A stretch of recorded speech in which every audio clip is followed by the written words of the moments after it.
is Dr. Anthony Levatino. I'm a practicing obstetrician-gynecologist, and I've performed over 1,200 abortions. Today I'm going to describe a second trimester surgical abortion called dilatation and evacuation, or D&E. A D&E is performed between 13 and 24 weeks of pregnancy. After administering anesthesia, the abortionist uses a weighted speculum, like this one, that opens the vagina widely. Because second trimester babies are so large, this greater access facilitates a late-term abortion. Late-term abortion requires that the cervix be prepared 24 to 48 hours in advance with laminaria. Laminaria is a type of sterilized seaweed that absorbs water over 8 to 12 hours and swells to several times its original diameter. Once removed, metal dilators can be used to further open the cervix as needed. Once the cervix has been stretched open, the suction tube is placed inside. A baby at 20 weeks gestation is as big as the length of my hand, from head to rump, not counting the legs. The suction machine is turned on, and pale yellow amniotic fluid surrounding the baby is suctioned out through the catheters. With babies this big, they don't fit through catheters this size.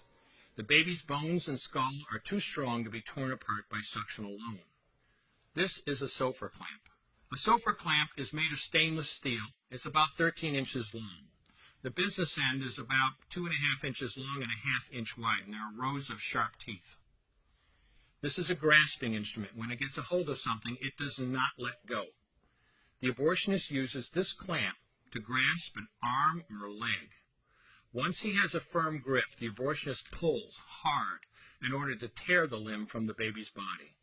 One by one, the rest of the limbs are removed, along with the intestines, the spine, and the heart and lungs. Usually the most difficult part of the procedure is extracting the baby's head, which is about the size of a large plum at 20 weeks. The head is grasped and crushed. The abortionist knows he has crushed the skull when a white substance comes out of the cervix. This was the baby's brains. The abortionist then removes skull pieces. He removes the placenta and any leftover parts of the baby with a curette, scraping the lining of the uterus for any remaining tissue.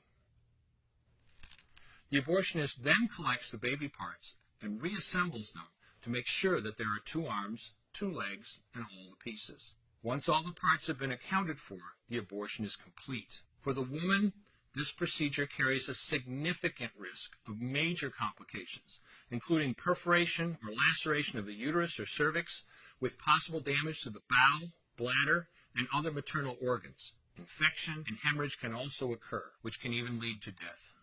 Future pregnancies are also at greater risk for loss or premature delivery due to abortion-related trauma and injury to the cervix. As I mentioned at the beginning, I'm Dr. Anthony Levatino, and in the early part of my career as an OBGYN, I performed over 1,200 abortions. One day, after completing one of those abortions, I looked at the remains of a preborn child whose life I had ended, and all I could see was someone's son or daughter. I came to realize that killing a baby at any stage of pregnancy for any reason is wrong. I want you to know today, no matter where you're at or what you've done, you can change. Make a decision today to protect the preborn. Thank you for your time. I will no longer do any more abortions. When you finally figure out that killing a baby that big for money is wrong, that it doesn't take you too long to figure out it doesn't matter if the baby is this big or this big or this big or maybe even this big, it's all the same. And I haven't done any since then, and I never will.